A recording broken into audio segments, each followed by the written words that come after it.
What was it that made John Luber snap? He and Principal Sam LaCara were good friends. They even golfed together this past weekend.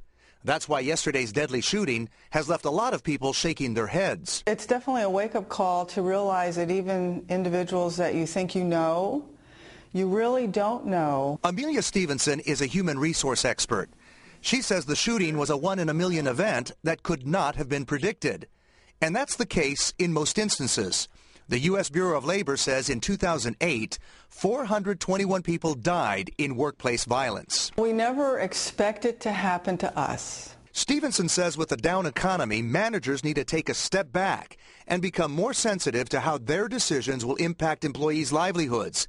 She says supervisors need to constantly seek out leadership training, be sensitive to their workers' needs, and more compassionate if someone has to be laid off or fired.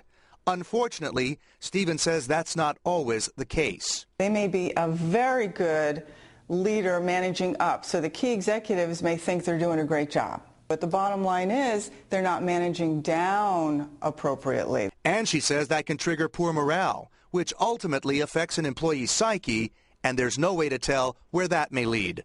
Stevenson understands companies have to make difficult decisions about how to run a cost-effective business, but they also need to remember to put people first. We as a society say, oh, the bottom line dollars is the most important thing.